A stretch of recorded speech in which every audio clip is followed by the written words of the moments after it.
Hello everyone, welcome to Tara IAS. Think IAS, think Tara. My name is Sai Ram Sampatrao. ఎలా ఉన్నారు అందరూ? As part of today's Abhyasana programme ఈరోజు Thursday కాబట్టి GS paper 4 నుంచి మనం question pick చేసుకోవడం అనేది జరిగిందమ్మా. మీ అందరికీ తెలిసినటువంటి విషయమే. రీసెంట్గా అభ్యాసన పేరుతో మనం డైలీ మెయిన్స్ ఆన్సర్ రైటింగ్ సిరీస్ని స్టార్ట్ చేయడం అనేది జరిగింది. As part of this programme every single day Monday GS paper 1 నుంచి క్వశ్చన్ పిక్ చేసుకొని దాన్ని డీటెయిల్గా అనలైజ్ చేస్తాం. Tuesday GS paper 2, Wednesday GS paper 3, Thursday GS paper 4, Friday SA పేపర్కి సంబంధించినటువంటి question and Saturday recent current affairs మీద question ఒకటి frame చేసి దాన్ని డీటెయిల్డ్గా డిస్కస్ చేయడం అనేది జరుగుతుంది.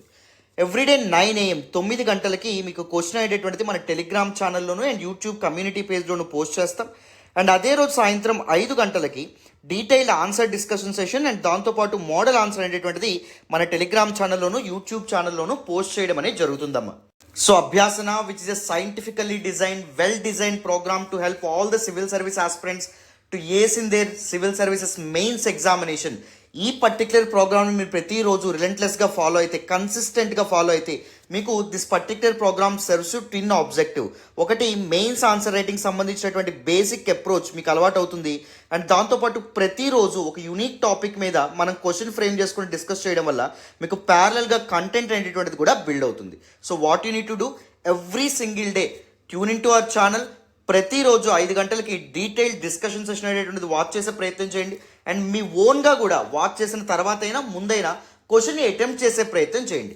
ప్రతిరోజు అట్లీస్ట్ ఒక క్వశ్చన్ని ప్రాక్టీస్ చేయడం ద్వారా ఆన్సర్ రైటింగ్ ప్రాక్టీస్ అనేటువంటిది ఎర్లీ స్టేజెస్ ఆఫ్ యువర్ ప్రిపరేషన్లోనే స్టార్ట్ చేయడం వల్ల మీకు చాలా వాల్యూడేషన్ ఉంటుంది. Because answer writing is all together a different skill. ఆ స్కిల్ సెట్ని మీరు ఆటోమేటిక్గా ఆర్గానిక్గా బిల్డ్ చేసుకుంటారు. మరి ఈ రోజు క్వశ్చన్లోకి వెళ్ళే ముందు మీ అందరికీ ఒక చిన్న మాట అమ్మా.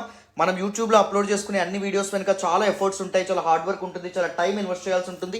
If you really want to acknowledge your efforts, please do hit that big fat like button. Explanation ఎలా ఉందో కామెంట్ చేయండి. మీ ఫ్రెండ్స్ అండ్ ఫెలో ఆస్పిరెంట్స్కి కూడా మన వీడియోస్ని షేర్ చేసే ప్రయత్నం చేయండి. ఛానల్ని ఇంకా సబ్స్క్రైబ్ చేసుకోలేదా? సబ్స్క్రైబ్ చేసుకోండి. తెలుగు రాష్ట్రాల నుంచి UPSC civil service examination prepare అవుతున్న స్టూడెంట్స్ అందరి కోసం మనం చాలా మంచి ఇనిషియేటివ్స్తో ముందుకు రాబోతున్నామమ్మ. ఓకేనా? వితౌట్ ఎనీ ఫర్దర్ డిలే ఈ రోజు క్వశ్చన్లోకి వెళ్ళిపోదాం చూడండి. సో మీరు ఏ రోజు అభ్యాసన ప్రోగ్రామ్ మిస్ అయినా పర్లేదు కానీ Thursday and Friday, Thursday GS paper 4 ethics నుంచి క్వశ్చన్ మనం ఫ్రేమ్ చేసుకుని డిస్కస్ చేసుకుంటాం.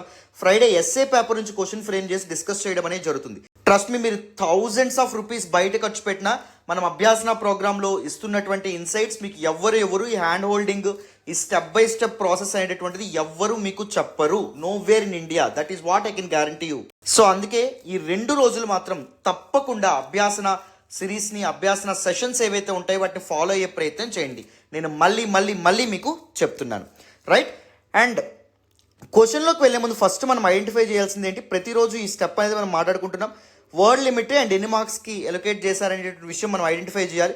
150 వర్డ్స్ క్వశ్చన్ కాబట్టి 6 to 7 minutesలో దిస్ పర్టిక్యులర్ క్వశ్చన్ ఏదైతే ఉందో దాన్ని మీరు ఆన్సర్ చేయాలి. సార్ 7 minutes దాటకూడదా అంటే కొన్నిసార్లు you can go up to 10 minutes as well, but that should depend on your confidence on the focus area of this particular question. A central idea మీద అయితే question frame చేశారో దాని మీద మీకు ఎంత అవగాహన అనేది ఉంది, ఎంత కంటెంట్ మీ చేతుల్లో ఉంది, ప్రిపరేషన్ టైంలో మీరు ఆ టాపిక్ మీద ఎంత ఇన్వెస్ట్ చేయడం అనేటువంటిది జరిగింది, దాని మీద డిపెండ్ అవ్వడం అనేది జరుగుతుంది. అండ్ 150 వర్డ్స్ క్వశ్చన్ ఏదైతే ఉందో అది ఎన్ని పేజెస్లో రాయాలి సార్? 1.5 పేజ్ to 2 పేజ్లో రాసేటటువంటి ప్రయత్నం చేయాలి. Sir 2 pages దాటకూడదా? 2 pages దాటినా పర్లేదు. Even that should depend on your confidence on the focus area of this particular question. Focus ఏరియాని ఎలా ఐడెంటిఫై చేయాలి ఇవన్నీ ప్రతిరోజు మనం డిస్కస్ చేస్తున్నాం. రైట్? ప్రతిరోజు ఫాలో అవ్వండి. ఆర్గానిక్గా ఈ స్టెప్స్ మీ మైండ్లో ఉండిపోతాయి. ఆర్గానిక్గా మీకు తెలియకుండానే మీకు ఈ స్కిల్ సెట్ అనేటువంటిది బిల్డ్ అవుతుంది. ఎగ్జామినేషన్ హాల్లో తప్పకుండా నేను అండ్ తారా ఐఏఎస్ 2 మీకు గుర్తొస్తాయి. నాది హామీ. నేను మళ్ళీ చెప్తున్నా, you will definitely be thankful to this particular program for sure. So అందుకే ప్రతిరోజు ఫాలో అయ్యేటటువంటి ప్రయత్నం చేయండి. సో ఇప్పుడు వితౌట్ ఎనీ ఫర్దర్ డిలే క్వశ్చన్లోకి వెళ్ళిపోదాం చూడండి. Demolition activities often intersect with complex legal and ethical considerations. Discuss అని చెప్పి అంటున్నారు. Discuss simply mean a written debate అని చెప్పి అర్థం. సో డిస్కస్ అన్నప్పుడు మీరు ఏం చేయాలి? You always need to align your answer with respect to the statement given in the particular question. So demolition activities, yes, they are of course often intersect with complex legal and ethical considerations అని చెప్పి మీరు చెప్పాలి.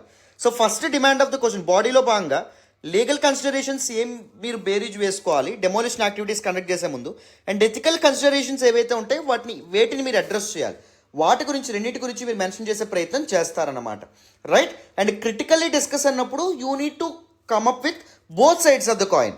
Yes, we often need to intersect with complex legal and ethical considerations. Yes, దాని గురించి మీరు రాస్తారు. And దాంతోపాటు other side of the coin as well. Only legal considerations నో బేరీజ్ వేసుకుంటే సరిపోతుంది, అడ్రస్ చేస్తే సరిపోతుంది. ఎథికల్ కన్సిడరేషన్స్ లేదా ఒక్కటి అడ్రస్ చేస్తే సరిపోతుంది, ఆ విధంగా చెప్తారు. There is no need to consider both these aspects అనే విధంగా మీరు అడ్రస్ చేసే ప్రయత్నం చేస్తారు. ఇక్కడ డిస్కస్ అన్నారు కాబట్టి what ever the statement that was actually given in the question, దానికి అలైన్ అవుతూ మీరు ఆన్సర్ ఏదైతే ఉందో దాన్ని స్ట్రక్చర్ చేసే ప్రయత్నం చేయాలి. ఓకేనా, వెరీ ఇంపార్టెంట్, గుర్తుపెట్టుకోండి. అండ్ బేసిక్ అప్రోచ్ చూడండి, నేను ప్రతిరోజు చెప్తున్నాను, introduction and conclusion crisp and షార్ట్గా ఉండాలి, not more than 2 to 3 lines. మళ్ళీ చెప్తున్నా.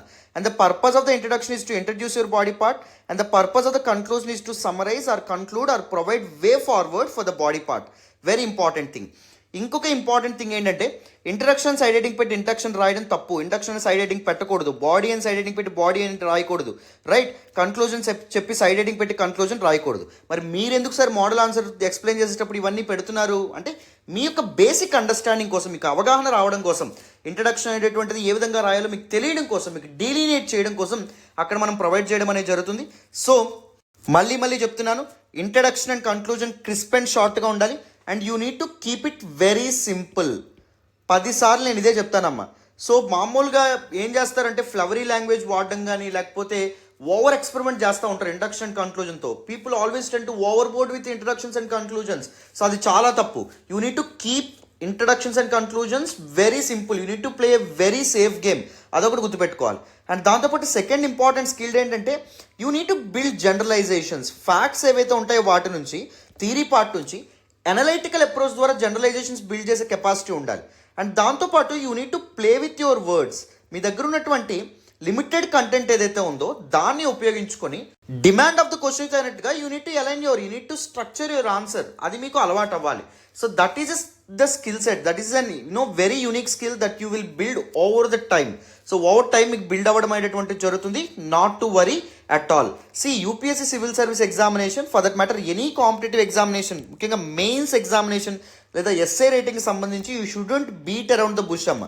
ఫర్ ఎగ్జాంపుల్ డెమోక్రసీకి సంబంధించి క్వశ్చన్ వస్తే డెమోక్రసీ గురించి ప్రతిదీ రాయడం అనేటటువంటిది మీకు అకాడమిక్స్లో, లేకపోతే మీరు డిగ్రీ లేకపోతే బీటెక్ అక్కడ చల్లడం అనేటువంటిది జరుగుతుంది. ఇక్కడ క్లియర్గా ఏదైతే ప్రశ్న అడిగారో, డిమాండ్ ఆఫ్ ద క్వశ్చన్ ఏదైతే ఉందో దానికి తగినట్టుగా మాత్రమే మీ ఆన్సర్ అనేటటువంటిది స్ట్రక్చర్ చేయాలి. So that is a very unique skill that you will build over time. So అందుకే ప్రతిరోజు ఫాలో అవ్వండి. ఎటువంటి ఇది లేకుండా, ఎటువంటి కష్టం లేకుండా ఆర్గానిక్గా స్కిల్ మీతో బిల్డ్ చేయించే పూర్తి బాధ్యత నాది. ఓకేనా? So this is the basic approach that you need to follow for this particular question. So without any further delay model answer discuss చేసుకుందాం, వినండి. So let us look at the introduction. మళ్ళీ చెప్తున్నాను, crisp and షార్ట్గా ఉండాలి, not more than 2 to 3 lines. Introduction and side heading పెట్టి introduction రాయకూడదు, body and side heading పెట్టి body రాయకూడదు, కన్క్లూజన్ చెప్పి సైడ్ హెడింగ్ పెట్టి కన్క్లూజన్ రాయకూడదు. అది గుర్తుపెట్టుకోండి. ఇక్కడ మీకు బేసిక్ అండర్స్టాండింగ్ కోసం, మీకు అవగాహన అనేది తెలపడం కోసం మాత్రమే ఇలా డివైడ్ చేయడం అనేటువంటి జరిగింది. సో ఇంట్రడక్షన్ చూడండి. Demolition activities involve the dismantling or destruction of structures often undertaken for urban development. For example ఒక రోడ్ వేయడానికి సో కొంత ఇల్లు కానీ లేకపోతే అదర్ స్ట్రక్చర్స్ డిస్మాంటిల్ చేయాల్సిన అవసరం ఉంటుంది. లేకపోతే ఏదైనా రెనోవేట్ చేయడానికి కూడా కొన్ని స్ట్రక్చర్స్ని డిస్మాంటిల్ చేయాల్సిన అవసరం ఉంటుంది. సో డిజాస్టర్ రికవరీ కోసం కూడా, డిజాస్టర్ మేనేజ్మెంట్ కోసం కూడా కొన్ని స్ట్రక్చర్స్ ఏవైతే ఉంటాయో అవి డిస్మాంటిల్ చేయాల్సిన అవసరం ఉంటుంది. దాన్ని డెమోలిషన్ యాక్టివిటీ అంటాం. While essential for progress, so progress లేదా అభివృద్ధికి, అభ్యున్నతికి అవసరమైనప్పటికీ these activities raise complex legal and ethical issues. దాని వెనక కొన్ని చట్టబద్ధమైనటువంటి సవాళ్ళు అండ్ దాంతోపాటు ఎథికల్ ఇష్యూస్ యాజ్ నైతికమైనటువంటి సవాళ్ళు కూడా ఉండడం అనేది జరుగుతుంది. Requiring careful considerations. అందుకే సో ఇలాంటి డెమాలిషన్ యాక్టివిటీస్ కండక్ట్ చేసే ముందు ఆల్ ద స్టేక్ హోల్డర్స్ ఎవరైతే ఉంటారో వాళ్ళ యొక్క ఇంట్రెస్ట్ని జాగ్రత్తగా గమనించడం వెరీ ఇంపార్టెంట్. ఎవరు ఆ స్ట్రక్చర్ మీద డిపెండ్ అయ్యారు, ముఖ్యంగా లైవ్లీహుడ్ కోసం ఎంతమంది డిపెండ్ అయ్యారు, సో అది డెమాలిష్ చేయడం వల్ల ఎవరు సఫర్ అవుతారు, ఎవరి మీద ఇంపాక్ట్ పడడం అనేది జరుగుతుంది, ఇవన్నీ కన్సిడర్ చేయడం చాలా important as a civil servant. ఎందుకు especially you guys need to order for demolition కాబట్టి, అదే డెమాలిషన్ మీరు ఆర్డర్ చేస్తారు కాబట్టి రేపు పొద్దున్న సివిల్ సర్వెంట్స్ అయ్యాక. సో ఎవరెవరికి స్టేక్ హోల్డర్స్ యొక్క ఇంట్రెస్ట్ని పరిగణలో తీసుకోవాలి? Owners of that structure, of course వాళ్ళ యొక్క ఇంట్రెస్ట్ తప్పకుండా పరిగణలో తీసుకోవాలి. Contractors, workers, authorities and the public, larger public interest ఏదైతే ఉంటుందో దాన్ని కూడా కన్సిడరేషన్లోకి తీసుకోవాలి. So both legal considerations and ethical considerations are very very important. రెండింటిని మనం బాడీ పార్ట్లోకి అడ్రస్ చేయాలి. లీగల్ కన్సిడరేషన్స్ చూడండి. సో ఇలాంటి డెమాలిషన్ ప్రాక్టీసెస్ కండక్ట్ చేసే ముందు ఏం చేయాలి? తప్పకుండా చట్టబద్ధంగా పర్మిషన్స్ అనేటటువంటి తీసుకోవాలి, అప్రూవల్స్ అనేటటువంటి తీసుకోవాలి from relevant authorities such as municipal corporations and environmental agencies et cetera. ఎందుకంటే demolition activities actually usually produce solid waste that is hazardous for ఎన్విరాన్మెంట్కి చాలా ప్రమాదకరమైనటువంటి సాలిడ్ వేస్ట్ జనరేట్ అవ్వడం అనేటువంటి జరుగుతుంది. దిస్ కన్స్ట్రక్షన్ వేస్ట్ ఏదైతే ఉందో దాని కారణంగా, దిస్ కన్స్ట్రక్షన్ డెబ్రీ ఏదైతే ఉందో దాని కారణంగా ఎన్విరాన్మెంట్ చాలా డ్యామేజ్ అవుతూ ఉంటుందన్నమాట. సో అందుకే రిలవెంట్ అప్రూవల్స్ తీసుకోవడం చాలా చాలా important. Adhering to waste management rules ఏవైతే ఉంటే ఫాలో అవ్వాలి, such as the construction and demolition waste management rules 2016 for environmentally sound proposal. So ఎన్విరాన్మెంట్కి ఎటువంటి భంగం వాటిల్లకుండా డెమాలిషన్ యాక్టివిటీ కండక్ట్ చేయాలంటే ఈ రూల్స్ అండ్ దిస్ యాక్ట్ ఏదైతే ఉందో తప్పకుండా ఫాలో అవ్వాలి. Ensuring safety and security measures for workers, ఎవరైతే ఈ డెమాలిషన్ యాక్టివిటీస్ ఇన్వాల్వ్ అవుతారో ఆ వర్కర్స్ అండ్ దాంతోపాటు చుట్టుపక్కల రెసిడెంట్స్, బై స్టాండర్స్ అండ్ దాంతోపాటు ప్రాపర్టీకి ఎంతవరకు అవసరమో అంతవరకు ప్రాపర్టీ మాత్రమే ధ్వంసం చేయబడాలి, కానీ అంతకుమించి ఎక్కువ ధ్వంసం చేయబడదు. ముఖ్యంగా పబ్లిక్ ప్రాపర్టీకి ఎటువంటి భంగం వాటిల్లకుండా జాగ్రత్తలు అనేటటువంటివి తీసుకోవాలి, isn't it? And respecting the rights and interest of owners, occupants and stake holders, ఎవరైతే యజమానులు ఉన్నారో, ఎవరైతే ఆక్యుపెంట్స్ ఉన్నారో, అదర్ స్టేక్ హోల్డర్స్ ఎవరైతే ఉన్నారో వాళ్ళ యొక్క రైట్స్, వాళ్ళ యొక్క ప్రయోజనాలు, ఇంట్రెస్ట్ ఏవైతే ఉంటాయో వాటిని కూడా తప్పకుండా రెస్పెక్ట్ చేయాలి. ముఖ్యంగా ఎడిక్వేట్ నోటీస్, ముందుగానే వాళ్ళకి నోటీస్ ఇవ్వాలి, కంపెన్సేషన్ అనేటువంటిది అందించాలి, రిలొకేషన్ ఆప్షన్స్ ఏవైతే ఉంటాయో అవి ప్రొవైడ్ చేయాలి, వేరే ప్రదేశాలకు రిలొకేట్ అయ్యేటటువంటి ఆప్షన్స్ కూడా ప్రొవైడ్ చేయాలి. Avoiding damage to the surrounding ఎన్విరాన్మెంట్కి ఎటువంటి డ్యామేజ్ కలగకుండా చూసుకోవాలి, వాటర్ సోర్సెస్కి ఎటువంటి భంగం వాటిల్లకుండా చూసుకోవాలి, wild life habitats, historical monuments, ఇలాంటి ప్రొటెక్టెడ్ ఆస్పెక్ట్స్ ఏవైతే ఉంటాయో వాటి మీద ఎటువంటి నెగిటివ్ ఇంపాక్ట్ పడకుండా జాగ్రత్త అనేటటువంటిది వహించాలి. దీస్ ఆర్ సమ్ లీగల్ కన్సిడరేషన్స్గా మనం చెప్తాం. ఇప్పుడు ఎథికల్ కన్సిడరేషన్స్ ఏంటి? నైతికంగా మనం ఎలాంటి విషయాలను మైండ్లో పెట్టుకోవాలి before ordering demolition activities or demolition practices? చూడండి, the cultural and historical value of structures through consultation with experts and exploring alternatives to demolition. ఏదైతే స్ట్రక్చర్ డెమాలిష్ చేస్తున్నారో దాని యొక్క హిస్టారికల్ వాల్యూ ఏంటి, సిగ్నిఫికెన్స్ ఏంటి, కల్చరల్ సిగ్నిఫికెన్స్ ఏంటి, దాన్ని ముందు బేరీజ్ వేసుకోవాలి. So experts and other people, all the stake holders ఎవరైతే ఉన్నారో వాళ్ళతో కన్సల్ట్ చేయాలన్నమాట. ఫర్ ఎగ్జాంపుల్ ఇలాంటి దగ్గర ఎథ్నోసెంట్రిక్ బిహేవియర్ అనేటటువంటిది ఒక సివిల్ సర్వెంట్ తప్పకుండా ఫాలో అవ్వాలి. For example you become a civil servant, మీరు హిందూ మతానికి చెందినటువంటి వాళ్ళు అనుకోండి, బట్ కానీ ఆ డెమాలిషన్ జరగాల్సినటువంటి స్ట్రక్చర్ ఒక ముస్లిం మతస్థుడి యొక్క మసీద్ అనుకోండి, లేకపోతే ఒక చర్చ్ అనుకోండి, దాని యొక్క హిస్టారికల్ సిగ్నిఫికెంట్, కల్చరల్ సిగ్నిఫికెన్స్ ఏంటి, అది ఆలోచించాలి. అంటే ఆబ్జెక్టివ్గా డెసిషన్స్ తీసుకోవాలి, వితౌట్ ఎనీ బయాస్ మీరు డెసిషన్ అనేటటువంటిది తీసుకోవాలి. ఎటువంటి వాల్యూ ఇంపోజిషన్ అనేటటువంటిది మీ డెసిషన్ మేకింగ్ మీద ఉండకూడదు అనమాట. మీ వాల్యూస్, మీ బిలీఫ్ సిస్టమ్, మీరు తీసుకునే నిర్ణయాల మీద ఎటువంటి ఇంపాక్ట్ చూపించకూడదు, రైట్? అదొక important thing. Minimising social and economic impact. Social impact అంటే కొన్ని స్ట్రక్చర్స్ డెమాలిష్ చేయడం వల్ల దగ్గర లా అండ్ ఆర్డర్ డిస్టర్బ్ అవ్వచ్చు, అక్కడ అల్లర్లు అనేటటువంటివి జరగవచ్చు, సోషల్ హార్మోనీ కూడా దెబ్బతినొచ్చు, right? So social impact, economic ఇంపాక్ట్ని కూడా తప్పకుండా ఏం చేయాలి? మినిమైజ్ చేసే విధంగా డెసినేటెడ్ ఉండాలి. Such as displacement and loss of livelihood, people యొక్క జీవన ఆధారంగా ఒక స్ట్రక్చర్ ఉందనుకోండి, సో అలాంటి కన్సిడరేషన్స్ కూడా తీసుకోవాలి. వాళ్ళ లైవ్లీహుడ్కి ఎటువంటి డ్యామేజ్ అవ్వకుండా, లాస్ అవ్వకుండా ఏం చేయాలి? వాళ్ళకి ఆల్టర్నేటివ్ తప్పకుండా ప్రొవైడ్ చేయాలి. By engaging with affected communities and providing support, ఎవరైతే వల్నరబుల్ పీపుల్, ఎవరైతే ఎఫెక్టెడ్ కమ్యూనిటీస్ ఉన్నారో వాళ్ళకి సపోర్ట్ తప్పకుండా ప్రొవైడ్ చేయాలి.